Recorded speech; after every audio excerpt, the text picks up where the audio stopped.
My way, or the highway, and in the driveway is a nice range. Cause I grind through the climb, I invite pain. You'll never hear me, bitch, nah, I don't complain. Just gotta flip the switch and you can go and obtain anything you want, anything you need. Your mind's got the key ingredient, it's belief. They deceive with the negativity, but I just slide right by that energy. Even when you feel low, you can still go. Even when you feel slow, you can still go. Even when there's no hope, you can still go. I never answer to no, man, I still go. Go, go, go, go, go, go, go, go, go, go, go, go, go, go, go. What's going on, everyone? Ryan Anderson, Mikee P from In the Money here on the Gallop Out for Wednesday Turf Pick 3 coverage, sponsored by Horseshoe Indianapolis. Mikey, how you doing today? Doing great. This is fun. I'm glad you asked me to do this show with you. Yeah, absolutely. I love betting and handicapping Indy and watching it. Well, not right now because we're on a show, but was watching it previous to being on here. Got some good races today. Got a fun Turf Pick 3 sequence. We have a couple tickets for the people that we're going to go through as we go through all three of these legs. We've been covering some stakes action the past couple weeks, but that dials back a little bit. But Mikey, I thought these three turf races were really interesting. The first of which is a 2-turn race for the babies. And that's one of the first I can see carded around the country. Yeah, you get 2-year-olds going long on the grass. So you might get some entrants there that you might not necessarily want to show up at Indy, but the fact that you got the 2 turns for 2-year-olds on the grass, it's just there's not very many opportunities. So some of these bigger barns maybe target those races in the condition book, and you see horses show up here that you might not see. You might see them at Churchill, or you might see them in some of the bigger meets. But the fact that they have this option, that they would show up here. Absolutely, and that's where we're going to get the conversation started. You'll see the Turf Pick 3s scrolling at the bottom of the screen during this show. We're going to start off. It is a $1 the Horseshoe Hat Trick Turf Pick 3. I'm going to go 4 deep in the first. Mikey, you're going to go 2 deep. We're going to be have some overlap with the horses that we'll use, and we'll start with the 5, who was my top pick in here. Tough to trust these firsters going long, but I don't know about you. There just wasn't a whole lot of horses with experience that I trusted to necessarily get the 2 turns. Yeah, and this one is a half the Poster, and Poster broke his maiden. He's a nice horse, broke his maiden first time out going long on the turf. So there's some indications that this horse could be good first time out. You have Nyquist. He's 18% first time out with 2-year-olds. So certainly win early pedigree here. And like you mentioned, some of the ones that have raced really don't do anything for me whatsoever. So I like the breeding. I like the post. I like the jockey. Now, Brissett doesn't necessarily fire first time out. He's about 8%. But this horse just looks very live to me. Just the pedigree. There's just too many things that make me think that this one's going to be bad. And it's the first leg of this pick 3. So the board's going to give us some nice indication of where some of the steam is too. So take that into consideration whenever you're playing the tickets. Yeah, absolutely. Great points there. You can absolutely read the board. And with these 2-year-old, with these maiden races, it certainly helps. I'll go down to the rail before we go to the far outside. The number 1 hot dog, Brian Lynch, Ian Makata are going to team up on this one. I thought breeding-wise certainly made sense going to 2 turns. Brian Lynch, 0 for 4, obviously limited sample size so far at Indy, but he does send some live runners out here.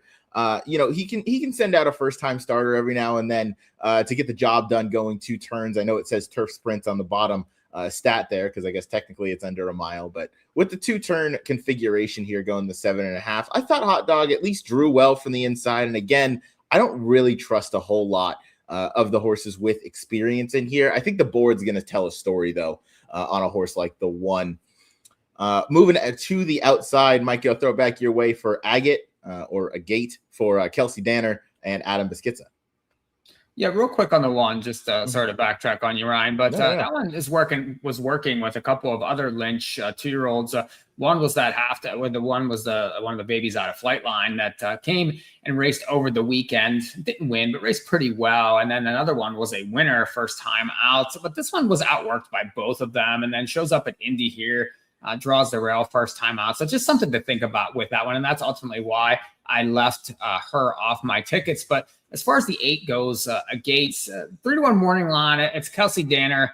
And had a first time out, raced one of those 5 furlong races at Churchill. Showed the ability to pass horses. Now, was beat 8 3/4 lengths first time out. Didn't take a lick of money in there. It was 38-1, got off a little bit slow, but showed a little bit of ability to pass. And this barn excels with these types. If you look, it's 15% overall with 2-year-olds with a really nice ROI. Second time out, again, $2.05 ROI with 11% winning. So she usually wins with prices. This horse is very much bred for the turf.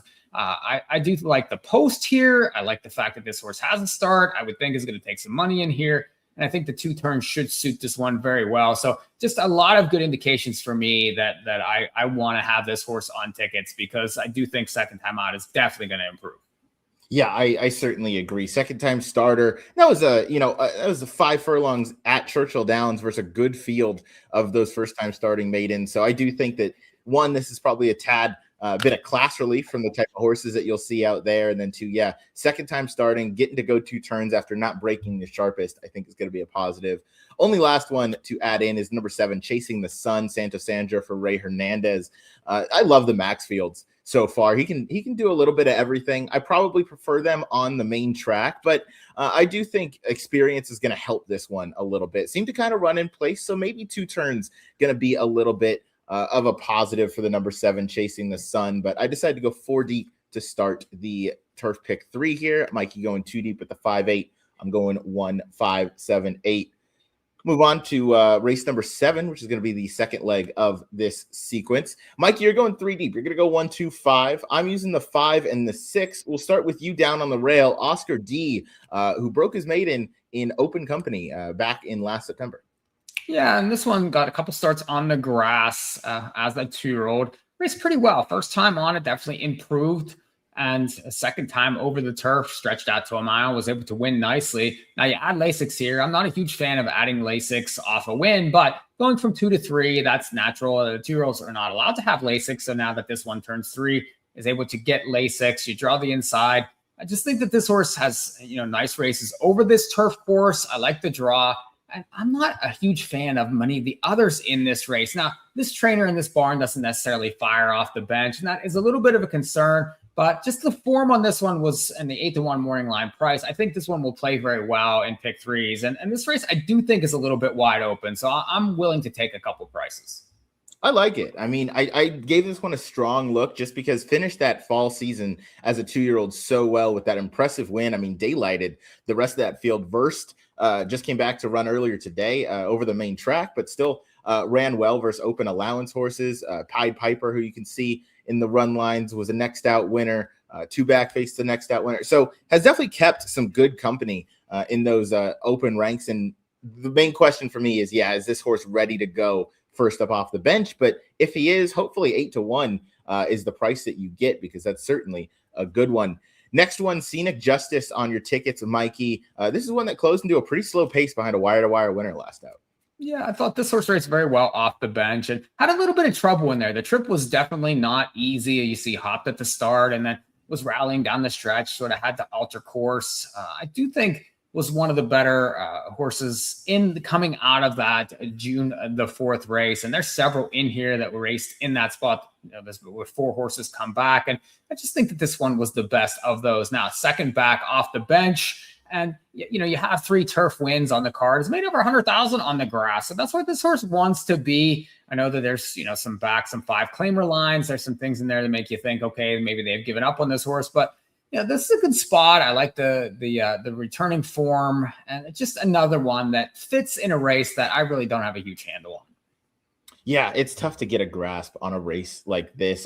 My top pick was a horse that has only tried the turf once, and that was resulting in a 31 buyer and a layoff right after. That's the number 6, Fervent Prayer, for Anthony Gravitz and Alex Ashard. I thought this one, I felt like the best chance was to go to the front, try and take this field gate to wire. Didn't see a whole lot of other early speed on here or signed on in this race. Obviously, this horse is going to have to take a bit of a step up to from that previous turf number, but I thought wasn't impossible. Certainly looked to have things his own way if Alex Ashard is aggressive out of there. It's just turning for home. That's when the question's going to be asked, and I'm not super confident that he's going to have all the answers there, but that is why I also used the number 5, Inclined, who I thought, Mikey, made a ton of sense, and I think you must agree, as he's on your tickets as well. Yeah, that's my top pick here. Inclined. Came off the bench on June the 2nd, was able to win from off the pace, and another nice Danny ride. That was a 2X allowance, state bred variety, but the fact that this horse raced so well off the bench, and if you look, was in sharp form prior to going to the bench. So this one's starting to be a nice horse here. I do think that this one has excelled over the grass. 4 starts, you have a win, a second and 2/3. So really hard to argue that form. Even Jane Elliott was getting this one, some nice finishes early in the career. So I think this one makes the most sense. It's probably favored. The barn, really, this is a really positive stat for them, 17% second off an extended layoff. So all signs point to this horse probably being the favorite and being difficult to beat. I agree, and you just got to love the consistency that you've seen since May of 2025. This horse has only finished worse than second once, and that was a 3rd place finish, I think, as you mentioned. So has really been, holding that form consistently. Came back off the layoff in a really nice way, and closed nicely in that field. That was first up off the bench. Now second up, I think definitely going to be dangerous. I would press this one up maybe a little bit in my tickets, but yeah, I'm gonna go 5-6 for my turf pick 3 in the second leg. Mikey going 1-2-5. We'll go on now. Race number 8 is going to wrap up the turf pick 3 sequence. Mile and a 16th for the state breds, 3-year-olds and upwards, the fillies and mares. We'll start down on the rail, Mikey. I know in the text that you said the 1 is maybe a B for you. Obviously, the 1 is going to be my top pick, is I'm going to single this horse. Why did this one end up being a B for you? And then we'll go out to the 6 after. Actually, I think the 1 is my A, and the 6 would be my B in here. Okay. Yeah, so definitely top pick on the 1, Royal Justice. Just looks faster than these, looks better than these. It's facing open company, and look at these recent turf lines, especially over this turf course. 2 straight wins and a blowout win back July 5th last year, 23-1, and then back that up with a nice win on September 16th. Then came back the turf way and a 2X going 1.25 miles off a little bit of a layoff there, and raced extremely well at 25-1. This horse is very versatile, loves this course, and draws perfect. A lot of these horses are dirt horses that this one's facing. Also, I think that it's going to be really difficult to beat off the bench. I think just too much class, too much speed. The only horse I could back up with maybe would be the 6, but I see you like the 1 also, and I think that this one's going to be very popular in this ticket. Yeah, I certainly think so. This one's going to be playing a lot lower than 7-2, I would imagine. I'd probably try and play that late double, press that one up with the 5 into this 1 as well if I could, with the late double also being a nice 15% takeout at Horseshoe Indianapolis. But you mentioned that the run off the layoff in that open non-2 at Turfway, that's not an easy spot to drop into. Was able to set some softer fractions. Maybe that helped a little bit, but lost to a horse, Golden Sunshine, who was second in the graded stakes at Keeneland. Sorry, Jackson, if you're watching. I know he liked that horse that day. But either way, Royal Justice, you mentioned it, just I think a little bit too good for these. Was a stakes winner over this course, as well as an allowance winner in open company. Now faces Indy Breds for the first time on turf since that blowout stakes win. He just looks way too good versus this field. But I'd love to hear your thoughts on the 6 Tiz Bayou and why you trust this one a little bit underneath or as well on your ticket. Yeah, I would use this horse as a backup because I know 5-1 morning line, but I do think we'll play pretty well in here. Look at the only turf start, June the 14th of last year over the grass. Showed speed, raced very well, lost to a repeater there, just got picked off late with a figure that was very similar to this one's dirt figure. So, and then you see the typical, state bred stakes that a lot of these state breds that are decent have to race in because the money's just too good. So really didn't stack up with a lot of those. And you could see, it was 87-1 there on October 1st and a $150,000 stake, but still showed speed in that spot and was able to come back. They tried to get on the grass again in October, and it was rained off, was able to win and win well there on October 21st. And so this horse is speedy. That they wanted to get the grass for this horse several different times, has an element of class. You see some allowance wins. You see a lot of stakes tries with this one. So I just think that, it's just a nice horse that's made money, that they've been wanting to get on the grass. She's only done it one time. She's back on it now. If the 1 doesn't fire here, I think the 6 is the next most likely winner in here. And you're definitely going to get paid a lot more. I think worth using on some tickets because if you can get this one down, you're probably going to get 5, 6, 7 times the payout that you will with the 1.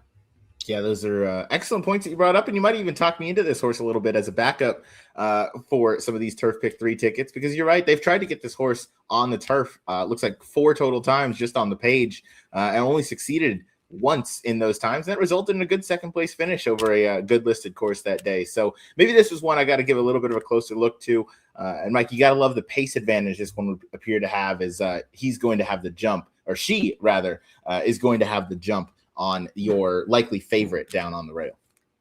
It looks like your number 1 fans here too, which is hey, look at that. How about that? thanks for joining the show.